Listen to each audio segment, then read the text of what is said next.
ఇష్టం ఇవ్వడం నేరమా కాదా, అక్కడ ఉన్నాడంటే అది తప్పు అవుతుందా కాదా ఒకసారి పోలీస్ శాఖ మననం చేసుకోవాలి. నిందితుడిని అరెస్ట్ చేయడానికి వెళ్ళినప్పుడు పోలీసులను అడ్డుకోవడం కూడా నేరమే కదా. ఒకటి ఆ ఇంట్లో పెట్టడం ఒకటి నేరం, అర్ధరాత్రి ఆ ఇంటి మీదకి పోవడం ఒకటి తప్పు. మంత్రిగా ఉన్నప్పుడు మంత్రి ఇంటి మీదకి వెళ్ళమని ఎవరు ఆదేశాలు ఇచ్చారనేది ఖచ్చితంగా ప్రజల ముందు చెప్పాలి. అసలు ఆ వెళ్ళడానికి వాళ్ళ ఇంట్లో నిందితుడు ఉండడానికి ఎవరు కంప్లైంట్ ఇచ్చారనేది కూడా చెప్పాల్సిన అవసరం ఉంది.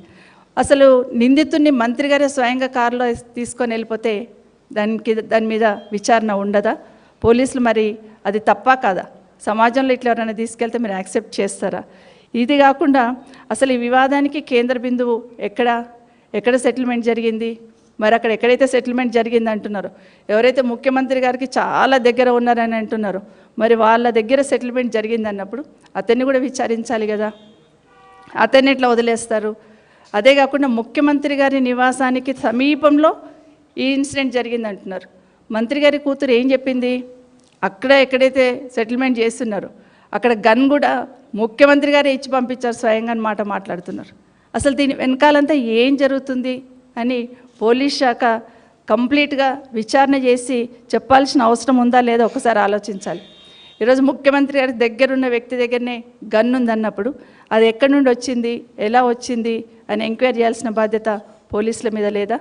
అతన్ని పిలిచి ఎంక్వైరీ చేయాల్సిన ఆలోచన ఉందా లేదా అనేది పోలీస్ శాఖ చెప్పాల్సిన అవసరం ఉంది.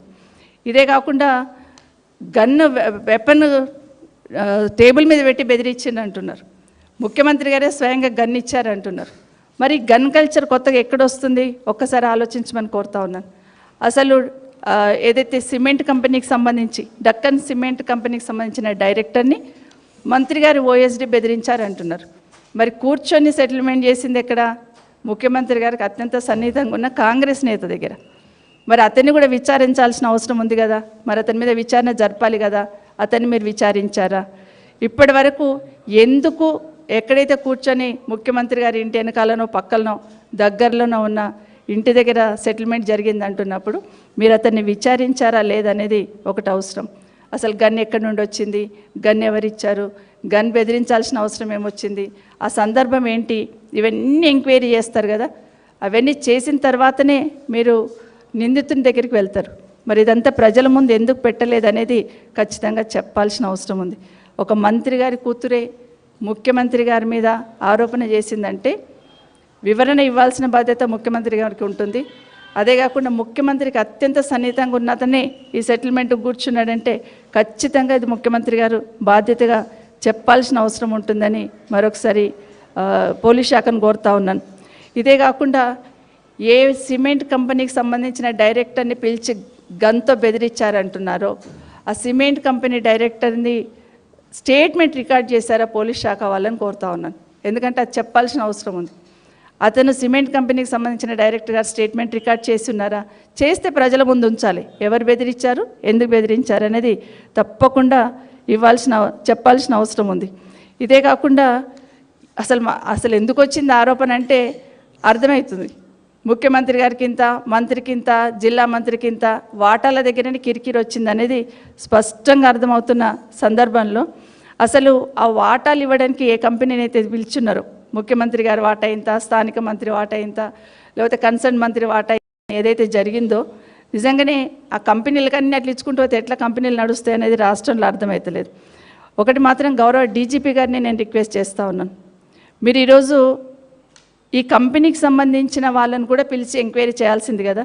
అసలు ఎందుకు డైరెక్టర్ గారిని ఎందుకు బెదిరించారు, అలాంటి సందర్భం ఎందుకు వచ్చింది, ఎవరు బెదిరించారని అడగాల్సిన బాధ్యత ఖచ్చితంగా పోలీస్ శాఖకు ఉంటుంది. ఎందుకంటే కంపెనీకి సంబంధించి ఆ కంపెనీకి ఒక నోటీస్ ఇచ్చినట్టు, ఆ కంపెనీ ఒక 300 కోట్లు కట్టాలని చెప్పినట్టు ఇవన్నీ ఉన్నాయంటే ఆ కంపెనీ మీద కూడా ఎంక్వైరీ చేయాల్సిన అవసరం ఉందని కోరుతా ఉన్నాను. గౌరవ డీజీపీ గారు మొట్టమొదటి రోజు ఒక మాట చెప్పారు, ఈ రాష్ట్రంలో ఏ బుక్ నడవదు, కేవలం కాకి బుక్ మాత్రమే నడుస్తుందని డీజీపీ గారు చెప్పారు. మరి ఈరోజు ఈ ఎపిసోడ్ అంతా చూస్తూ ఉంటే మరి ఈరోజు ఏం జరిగింది? ఎందుకంటే సోషల్ మీడియాలో ఒక చిన్న పోస్ట్ పెడితేనే లేదా రీట్వీట్ చేస్తేనే ఇమీడియట్గా అరెస్టులు చేస్తున్నారు, కేసులు పెడుతున్నారు కదా బీఆర్ఎస్ పార్టీ తరఫున ఉన్న వాళ్ళకి. మరి నగరం నడి బొడ్డున సీఎం నివాసానికి దగ్గరలో ఈ గన్ కల్చరు సెటిల్మెంట్ దందాలు నడుస్తుందంటే మరి డీజీపీ గారు స్పందించాలి కదా. ఇంత పెద్ద ఇష్యూ నడిచింది, సీఎం గారి ఇంటికి దగ్గరలోనే గన్ పెట్టి బెదిరించింది అన్నప్పుడు ఖచ్చితంగా డీజీపీ